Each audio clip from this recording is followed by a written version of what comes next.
नमस्कार। जय श्री कृष्णा। विजय लक्ष्मी कथा सागर चैनल में आप सबका स्वागत है।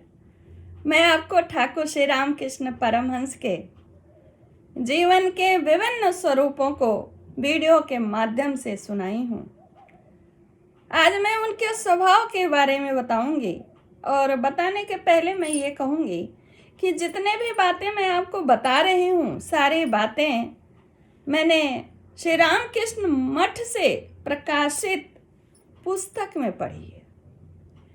अब चूंकि मैं पुस्तक का नाम और लेखक का नाम इसलिए नहीं ले पाती कि विभिन्न पुस्तकों के से पढ़ा है और मुझे याद नहीं रहता है कि कौन से पुस्तक का कौन सा वाक्य है, तो समग्र रूप से मैं इकट्ठा ही बोल रही हूँ कि सारे जो भी मैं उनकी बातें बताती हूँ और खुद अनुसरण करती हूँ वह श्री रामकृष्ण मिशन से प्रकाशित होने वाली पुस्तकों से अध्ययन करके। जो स्वभाव उनका मैं बताऊंगी वह मैं उनके पुस्तकों से पढ़ी ही हूँ, वहीं से ली हूँ, क्योंकि उनके समकालीन तो हूँ नहीं कि उनके सामने प्रत्यक्ष या माँ के साथ बैठ करके सानिध्य प्राप्त करने का मुझे कोई शुभ अवसर मिला नहीं महाराज, वो पुस्तकें ही मेरी सानिध्य हैं। लेकिन हाँ, जिस रूप में मैंने महसूस किया उस रूप में आपको बताऊंगी। श्री रामकृष्ण का स्वभाव अगर हम कहें कि दयालु था तो पूर्ण नहीं होगा। दयालुता तो उनमें कूट कूट के भरी थी। आपको पता है, जब वे तीर्थाटन जा रहे थे तो वैद्यनाथ में जो आदिवासी थे उन्हीं के बीच जिद करके बैठ गए, जब तक मथुर बाबू ने सिर पर तेल रखने का तेल, एक धोती, भर पेट खाना सबको नहीं दिया, 100 से कम नहीं थे। उसी तरह उनके जब रियासत में गए, वहाँ पर जब गरीब लोगों को देखा तो वहाँ भी जिद करके ये सब चीज़ें दिलवाई। ये तो खैर एक व्यापक रूप में आपको बता रही हूँ। दयालुता उनके हृदय में भरी थी। हर क्षण दया का ही तो स्वरूप था। तभी तो हम संसारियों के दुखों को दूर करने के लिए, हमेशा के लिए हम सुखी हो जाएं, तो आध्यात्मिकता का संचार किया हम लोगों के अंदर। महाराज, जब जब धर्म का हर्ष होता है तब तब भगवान अंशावतार के रूप में धरती पर अवतरित होते हैं। इस बार राम और कृष्ण श्री राम कृष्ण के रूप में अवतरित हुए। ये स्वयं ठाकुर जी अपने शरीर के तरफ दिखाकर कहते थे इस बार थोड़ा छद्म रूप धारण करके आना पड़ा, छिप के आना पड़ा।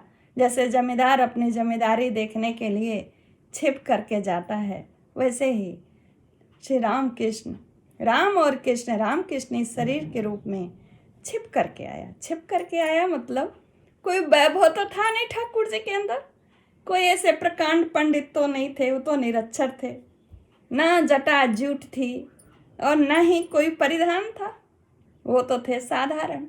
लेकिन महाराज, माँ भगवती का आराधना करना उनका परिधान था और इसी जन्म में, इसी क्षण ईश्वर का दर्शन करना उनका प्रमुख उद्देश्य था। सिर्फ हिंदू धर्म में ही नहीं, वो एक आदर्श पुरुष हर धर्म के लिए थे। जब जब जिस धर्म की साधना की, उस धर्म के जो पद्धति थी उसको मान करके साधना की महाराज। वे पूर्ण आदर्श पुरुष थे। दयालुता कूट कूट के भरी थी और आदर्श भी उनके हृदय में, उनके शरीर में, आदत में कूट कूट के भरा था।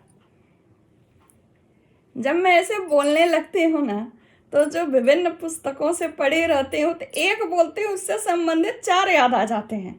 अब उसमें से एक बोलना पड़ता है।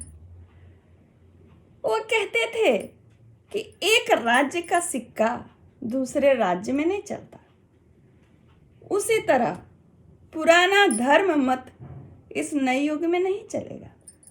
इसलिए इस नए युग में उन्होंने अपने जीवन चर्या, अपनी साधना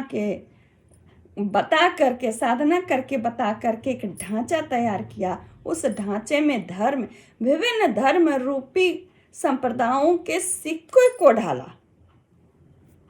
इनकी साधना में सिक्के ढलकर विभिन्न मतों के एक हो गए थे।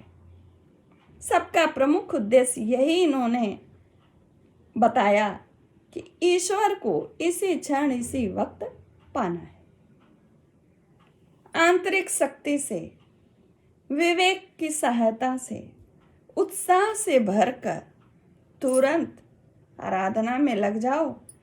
इसी जन्म में इसी धरती पर ईश्वर का दर्शन प्राप्त करो। महाराज उन्होंने जितने भी साधना की और जिन जिन साधना से संबंधित ईश्वरावतार ईश्वर के स्वरूप का दर्शन किया, तो वे स्वरूप उनके शरीर में ही विलीन हुए। इससे ये साफ साफ जाहिर होता है कि ईश्वर एक हैं। सभी मत भिन्न है, पथ भिन्न है, व्यक्ति अलग अलग है, लेकिन उसमें रहने वाला ईश्वर एक ही है। वही उसी परम पिता के हम सब संतान हैं। सब एक ही परम पिता के संतान हैं। इस तरह उन्होंने अपने जीवन के आदर्श से एक समाज में नए युग संचार, भक्ति संचार, आध्यात्मिक पद्धति बताई। पद्धति मतलब उनका बस यही था, उसी क्षण जिस क्षण आपको ईश्वर आराधना करना, उसी क्षण शुरू कर दो और इसी धरती पर इसी जीवन में ईश्वर का स्वरूप पाओ, उनका दर्शन प्राप्त करो, उनके आनंद में जियो। यही प्रमुख लक्ष्य है मनुष्य का, हर धर्म का। ये बताया, ये आदर्श पुरुष थे। और थोड़ा मजाक वाली बात करते हूँ कि वो थोड़ा सा कठोर भी थे। बच्चों को साधना कराने में थोड़ा कठोर थे। अपने सन्यासी संतानों को एक सांचे में ढालने के लिए कठोर थे। माँ खाना बहुत अच्छा बनाती थी, तो सबके लिए रोटी भीतर जाके निर्धारित कर देती थी। इसको 2 रोटी देना, उसको 3 रोटी देना, उसको 4 रोटी देना, उसको इतनी रोटी देना, इतनी सब्जी देना। अब माँ तो माँ ठहरी, उनको तो पेट भर खिलाना रहता था।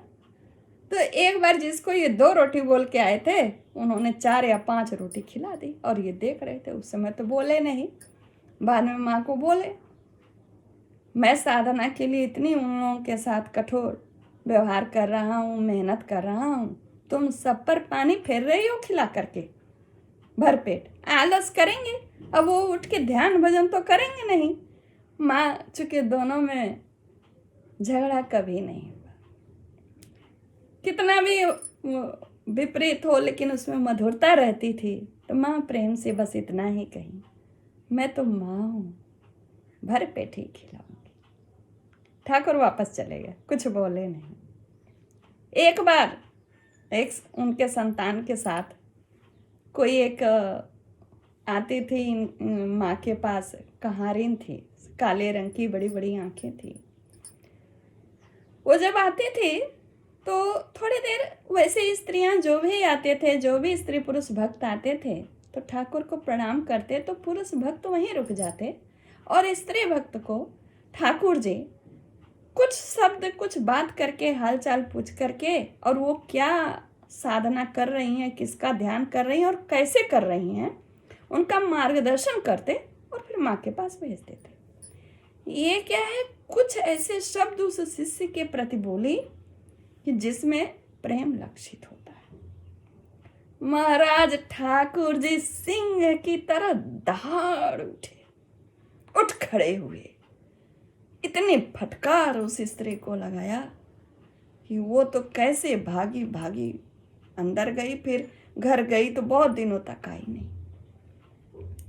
संबोधित कर करके बोलने लगे, इसने ऐसा इसको बोला, इसने ऐसा इसको बोला। ऐसा जीवन होता है सन्यासी का, कठोर जीवन होता है। बरामदे में सिंह की तरह दहाड़ते हुए टहलने लगे।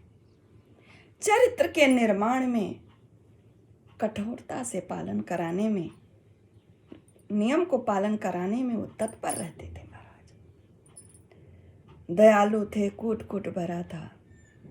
सर्व धर्म में एक धर्म, सर्वधर्म एक ही पिता के हैं, ये सिद्ध करने के लिए खुद उन्होंने साधना की।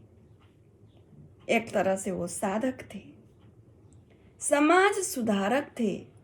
समस्त समाज को अपनाया, किसी भी मत को अलग नहीं किया। सब मत एक हैं, सबको स्वीकारा, सब में प्रेम गठित किया, सबको एक साथ लेकर चलने की कोशिश की।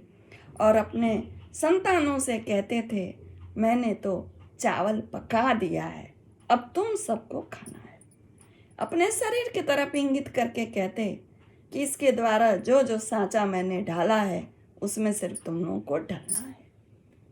इसी क्षण, इसी धरती पर, इसी जीवन में दर्शन पाना है, यही उनका उद्देश्य रहता। और जो जिस भी दुख से प्रेरित होकर आता, कष्ट से, उसका दूर करते। और उसका प्रमाण है उनके गले का कैंसर। उन्होंने अपने शरीर से कभी कष्ट नहीं किया था, कभी दुख नहीं पाने योग्य कर्म किया था, लेकिन लोगों का कष्ट जरूर हरण किया था। और कहते थे कि मैं माता से कहता नहीं था कि मेरे कष्ट को दूर करो। क्यों? प्रकृति के नियम के विरुद्ध मैं नहीं जाऊंगा। यदि कर्म भोगना ही है तो मैं इस शरीर से भोग लूंगा। दुस्साह ऐसे उनके संतानें थीं, सन्यासी, कि जिनके दुस्साह कर्म के कष्ट थे। किसी को कैंसर था, शायद मुझे लगता है मथुर बाबू ये के दामाद बीमार थे, उनका भी कष्ट लिया था। गिरीश कोई नाटककार थे, उनका भी कष्ट हरा था इन्होंने। तो उनके जो भोग थे उनको इनको भोगना ही पड़ेगा, क्योंकि ये सोच के रखे थे कि मैं माँ से नहीं कहूँगा, जो उनके नियम में विरुद्ध हो वो काम नहीं करूँगा। तो सबके कष्ट को उन्होंने अपने शरीर पर ले लिया और उनका उद्धार किया, कष्ट मुक्त किया और खुद भोगे। अंतिम समय में वो शरीर से बाहर निकल के विचरण करते, उनके सूक्ष्म शरीर। तो अपने उस दुखी शरीर को देखते गांव यहाँ तक भरा पड़ा है। बाद में जब शरीर के अंदर आते तो कहते कि मैंने माँ से पूछा तो माँ यही बोली कि जो तुम सबके कर्मों को बाहर लेते हो वही भोग रहे हो। कहते मैंने इस शरीर से तो कभी कष्ट किया नहीं था, कभी ये पाप किया नहीं था, लेकिन इतने दयालु थे कि अपने भक्तों की, अपनी संतानों की दीनहीन, उनकी कृपा किसी जात में नहीं बधी थी, किसी धर्म में नहीं, किसी वर्ग में नहीं, किसी लिंग में नहीं, सब पर बराबर उन्होंने अपना कृपा का वारी बरसात किया, सबका उद्धार किया, सबका मार्गदर्शन किया और अपने साधना को युग के अनुसार सिक्के में डाला, जो कभी पुरातन नहीं हो सकता। शास्त्र सम्मत साधनाएं करके सबको बताई। जो भी जिस कष्ट निवारण के लिए आता उसका कष्ट निवारण करते। और सबसे बड़ा उदाहरण दिया, जब लोगों के रोगों को दूर करते, तो बहुत बड़ी बात है। सिद्ध पुरुष लोगों के रोग को जब दूर करते हैं ना तो खुद ग्रहण करते हैं। आप ध्यान देना, सारे संत। इसीलिए कभी गुरु के पास जाओ तो दुख दूर करने के बजाय ये कहो कि मुझे ईश्वर दर्शन प्राप्त हो, मुझे आध्यात्मिकता में विकास हो। गुरु ले लेते हैं दुख, आपका दुख आप नहीं भोगे तो गुरु भोगते हैं।